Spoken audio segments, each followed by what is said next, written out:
우리 지난주에 이어서 이제 베드로와 고넬료가 만나는 그 역사적인, 정말 이 두 사람의 만남이지만 역사적인 그 장면을 우리 계속해서 보겠습니다. 참 이렇게 보면요, 수없이 많은 만남이 있는데, 수없이 많은 1대1 간의 만남이 있는데, 정말 수없이 많은 부질없는 만남도 있고, 이 베드로와 고넬료처럼 똑같이 1대1의 만남인데 역사를 바꾸는 그런 만남이 있습니다. 제가 말씀드렸지만 이 사도행전 전체에서 베드로와 고넬료가 만나서 이제 오늘 제가 본문을 읽어드렸지만 드디어 이제 고넬료 집에서 베드로 부흥 강사님을 모시고 이제 부흥 집회하는 내용이 나옵니다. 이제 그 내용이 나오는데, 이 베드로와 고넬료의 이 만남을 통해서 공식적으로 이제 이방인들에게 복음을 전해도 된다는 것이 확 퍼지게 됩니다. 제가 반복해서 말씀드리면, 그래서 이 이방인들에게 복음을 전해도 된다라는 이 파도를 타고 사도 바울이라는 인물이 전 세계에 복음을 전하게 되고, 그 여파로 2000년이 지난 후 우리가 복음을 듣고 구원받게 된 겁니다. 그 출발점에 이 베드로와 고넬료의 만남이 있는데, 이게 이제 사도행전 10장 오늘 우리가 계속해서 보는 겁니다. 자, 23절, 베드로가 불러 들려 유숙하게 하니라. 자, 무두장이 시몬, 무두장이는 조선시대 말로 하면 백정과 같은 사람입니다.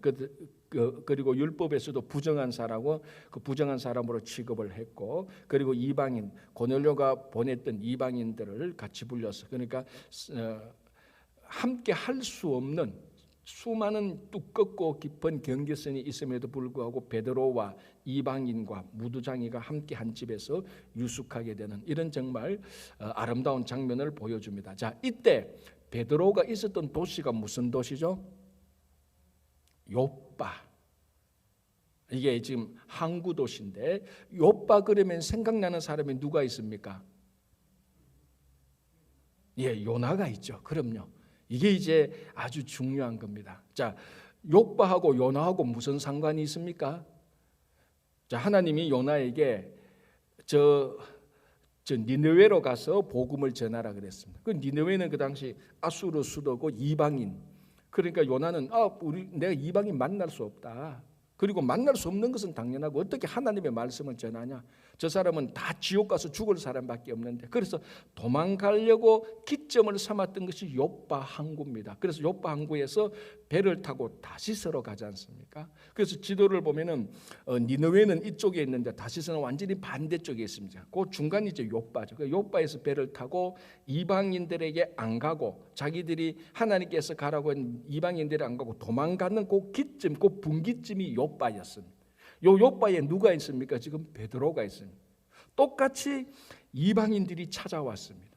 물론 이제 정확히 상황은 같지 않습니다. 이제 그 요나 같은 경우는 이방인에게 가라 그랬지만은 요빠에 있는 베드로인 이방인이 찾아왔습니다. 그러나 중요한 것은 뭐 가라 오라고 하는 게 아니고, 이방인과의 만남에서 베드로가 이 요빠에서 이방인과의 만남을 뿌리치지 않고, 요나는 뿌리치고 다시스로 반대로 갔는데, 이 요빠에서 베드로는 그 이방인들의 만남을, 그 이방인들이 요청해서 다 그네들의 그 부름을 받고 이방인들과 만나는, 그러니까 요나가 요빠에서 이방인에게 복음이나 하나님의 말씀 전하기를 거절하고 도망갔던 그 장소에서 베드로는 이 요빠에서 이방인에게 복음을 전하러 가는 그런 역사적인 배경하고, 이 베드로가 있었던 요빠를 우리가 다시 한번 기억할 필요가 있습니다.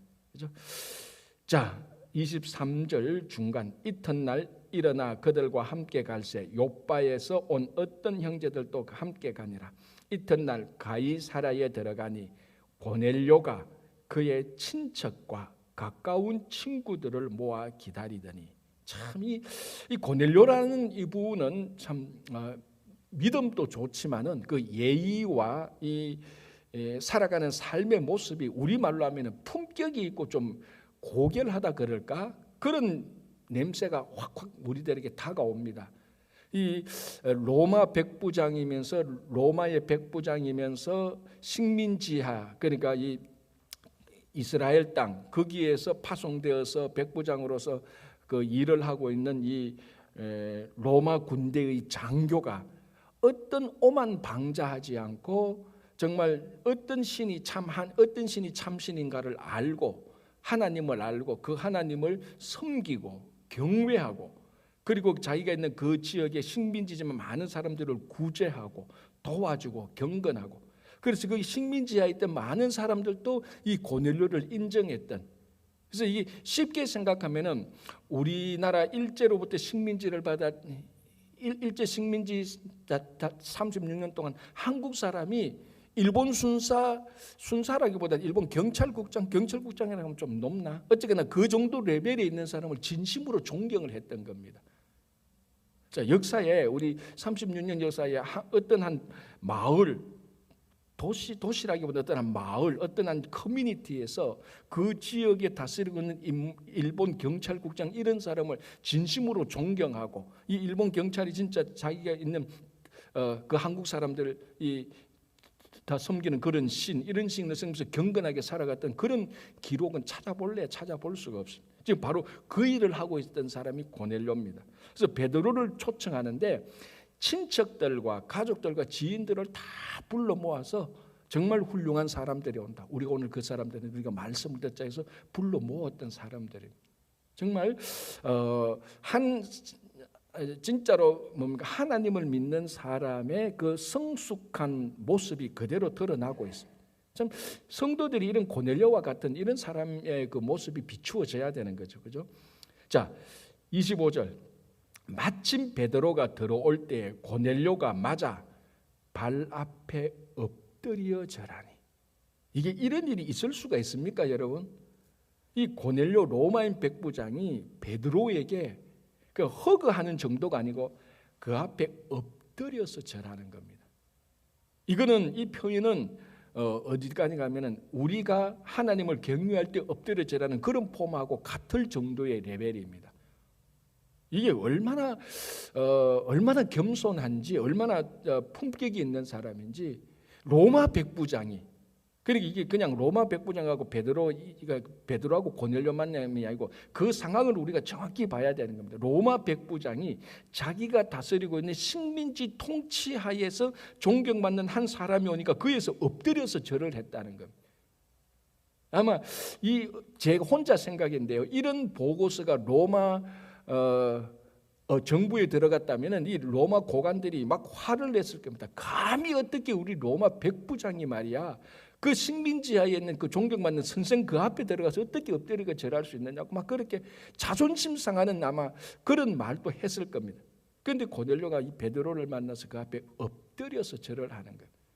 정말로 겸손하고 정말 이 고넬료에게 있어서 사도행전에 어느 사람 못지않은 신앙의 그 열매가 맺혀지는 정말 신앙의 삶을 통해서 그대로 나타나는 그런 모습을 우리가 보고 있습니다.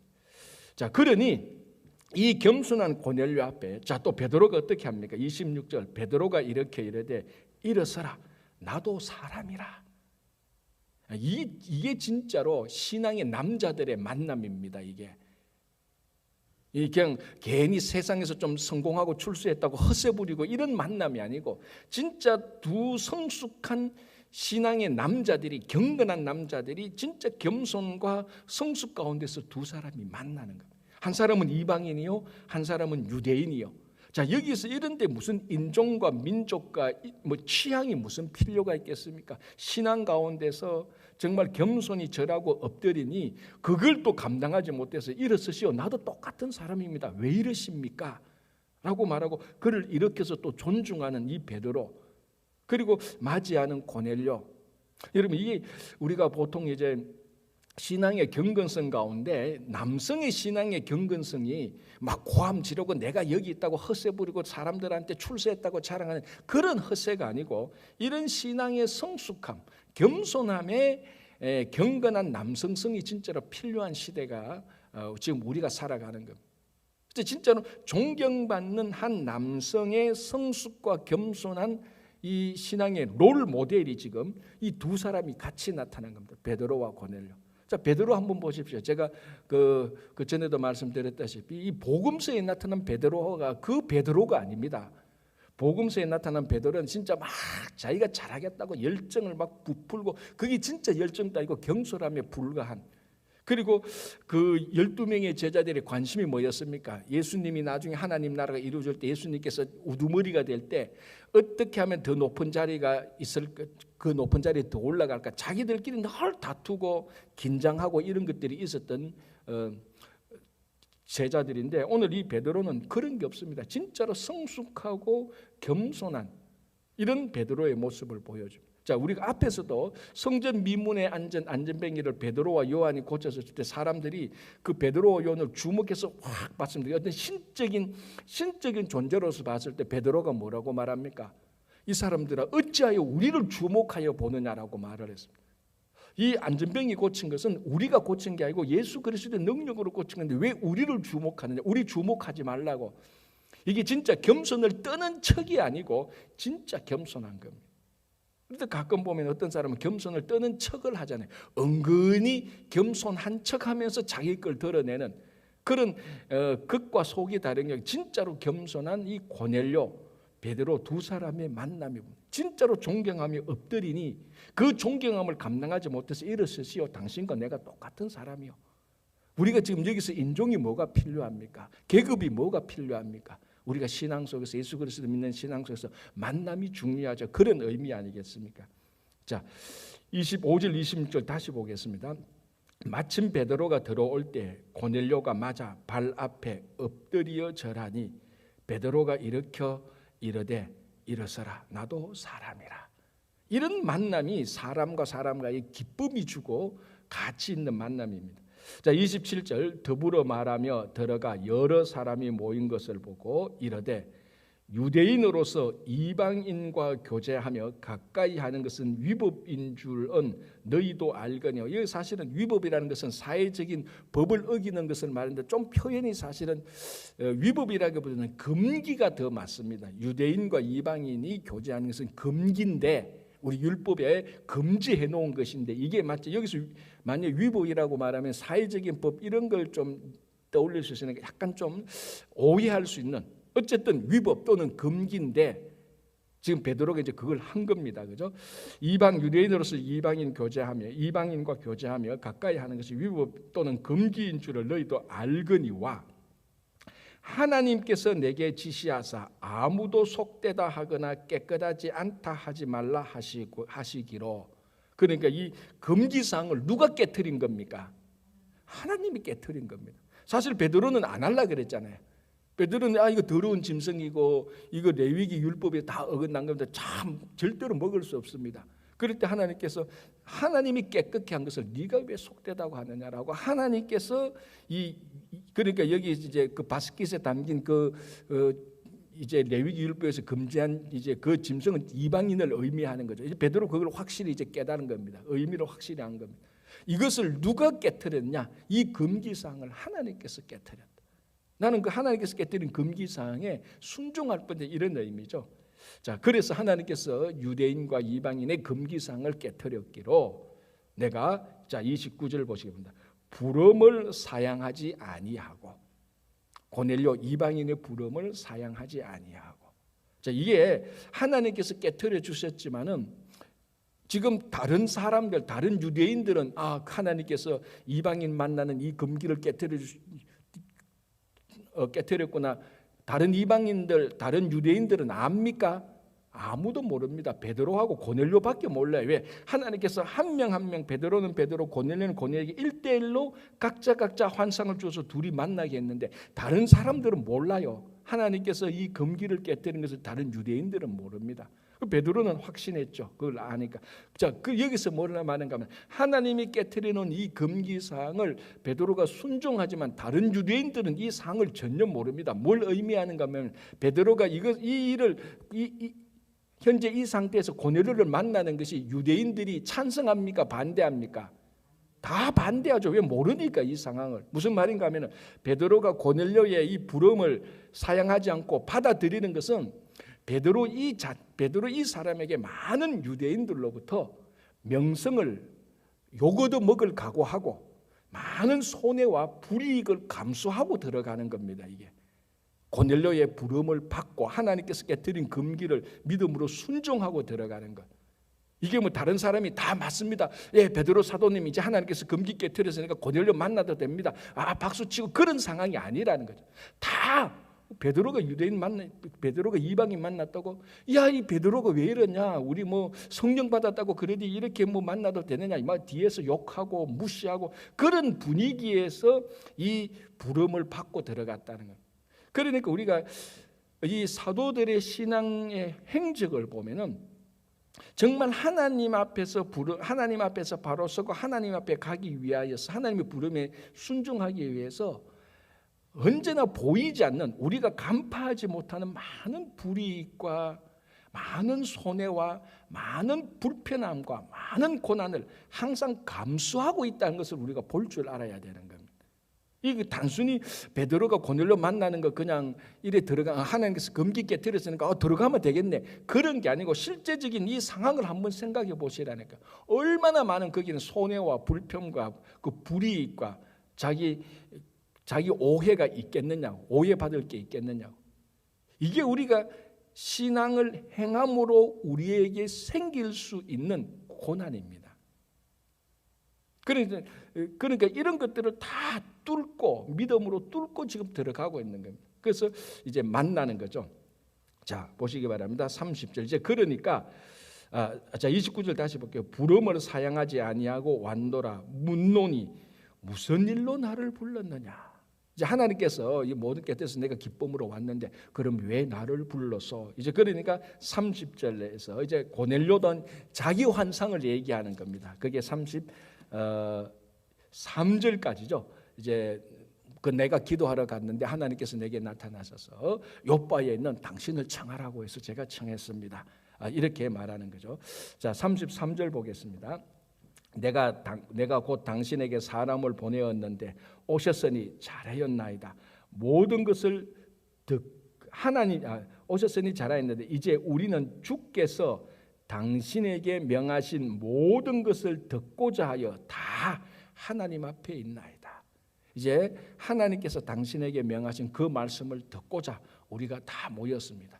이게 아까 제가 얼핏 말했지만 이게 고넬료 친척들, 고넬료 가족들, 친척들, 지인들이 다 모여가지고 베드로 강사 목사님을 모셔가지고 이제 부흥이 하는 겁니다.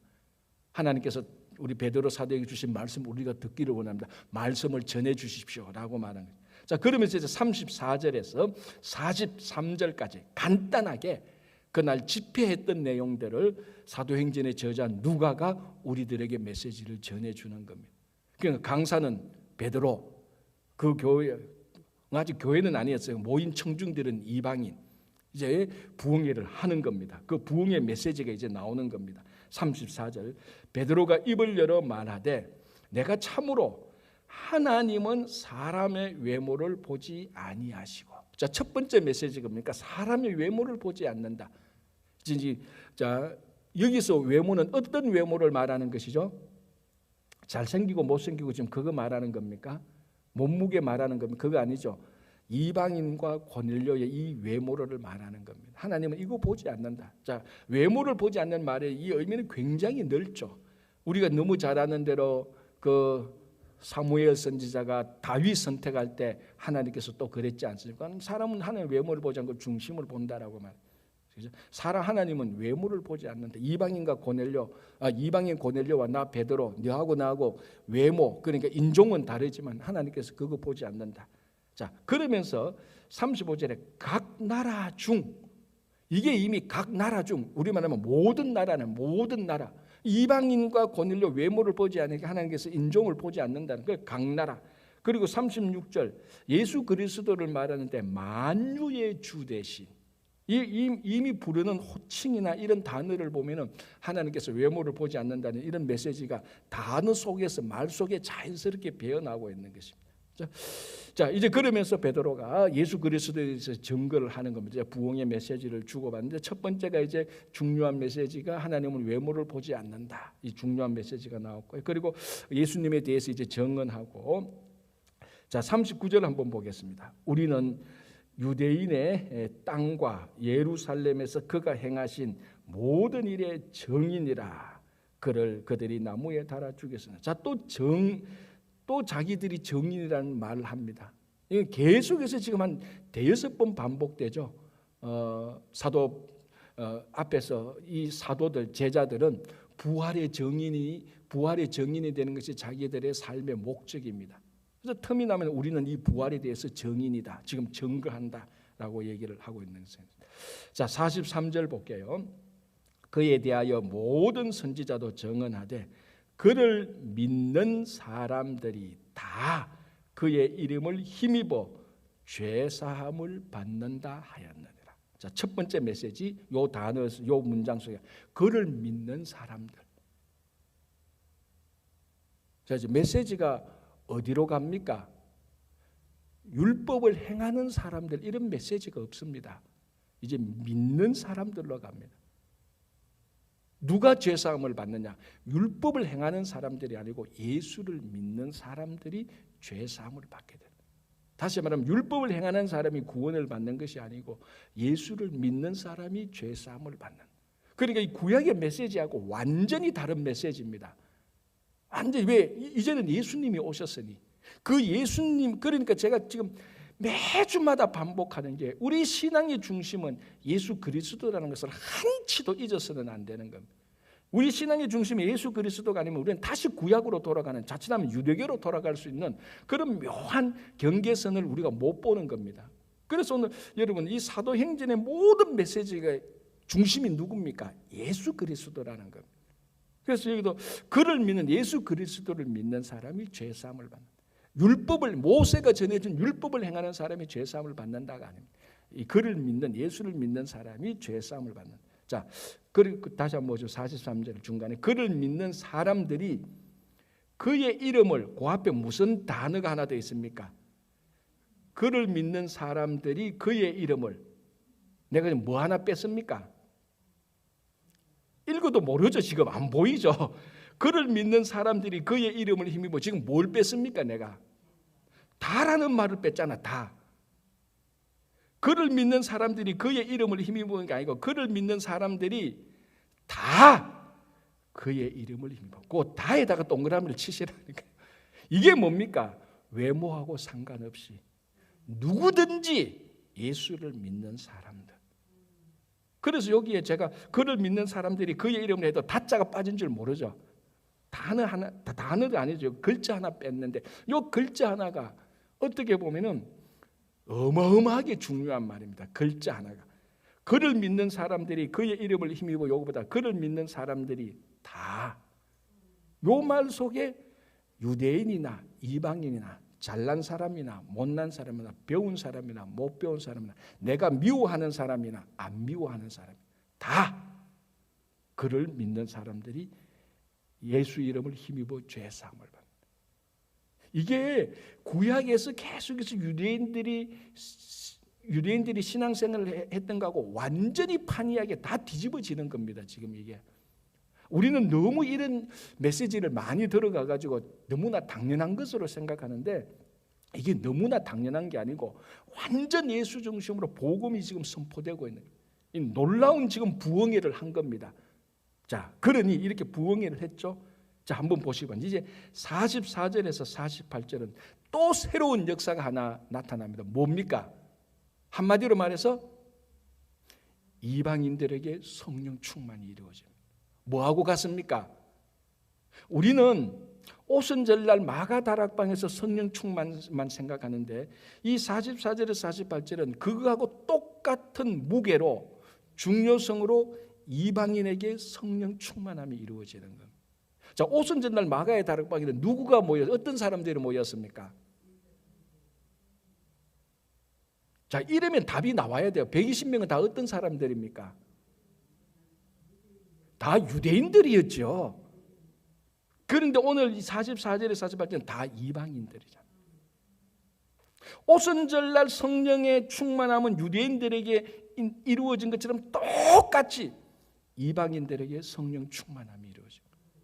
하나님은 외모를 보지 않습니다. 자, 보십시오. 44절. 베드로가 이 말을 할 때에 성령이 말씀 듣는 모든 사람에게 내려오시니. 자, 우리가 좀 약간만 더 깊게 들어가면은 오순절날 마가의 다락방에서는 기도하는 중에 성령 충만을 받았습니다. 이방인들은 말씀을 듣는 중에 성령 충만을 받았습니다. 성령 충만은 여러 경로를 통해서 옵니다. 성령 충만은 성도 간의 교제를 할 때도 성령 충만함이 일어납니다. 기도를 할 때도 일어나고 말씀을 듣는 중에도 일어나고 찬양을 하는 중에도 성령 충만함이 일어납니다. 방식은 다양하죠. 중요한 건 방식도 중요하지만은 성령 충만함이 중요한. 마가에 따라서 유대인들이 이 사람 전부 히브리파 유대인들인데 예수 믿는 유대인들 아닙니까? 이 사람들이 거기서 막 기도할 때 성령 충만했습니다. 이제는 고넬료와 그 이방인들이 모여서 사도 베드로의 부흥 집회할 때 말씀을 확 듣고 있는데 성령이 충만했어요. 어느 게 더 중요하냐? 똑같이 다 중요하죠. 그런데 우리는 오순절날 마가 다락방의 그 성령 충만은 기억하는데 이 말씀을 우리가 분명히 기억합니다. 베드로가 이 말을 할 때 성령이 말씀 듣는 모든 사람들에게 내려오시니 베드로와 함께 온 할례 받은 신자들이 이방인들에게도 성령 부어 주심으로 말미암아 놀라니. 이방인들에게 성령이 충만했네. 완전 그 사람들이 놀랐습니다. 여기서 놀랐다는 말은 오순절날 마가의 다락방에서 이 사람들이 성령 충만해서 방언을 했잖아요. 방언을 하니까 알아듣는 방언을 하니까 그 주변에 있던 사람들이 다 그걸 듣고 다 놀랐습니다. 그 놀란 거하고 똑같은 말이에요. 그러니까 그 유대인들이 방언을 할 때 길 가던 그 옆에 있던 사람들이 자기 언어로 방언하는 거 듣고 다 놀랐습니다. 그 똑같이 놀라는 것처럼 이방인들에게 성령을 부어주니 이 사람들에게 성령 주은 것을 보고 할례 받은 신자들이 다 놀랐습니다. 할례 받은 신자들은 누구죠? 유대인들이죠. 유대인들이 이방인이 성령 충만 받는 걸 보고 다 놀랐습니다. 자, 그런데 성령 충만에 드러난 현상도 같습니다. 46절 이는 방언을 말하며.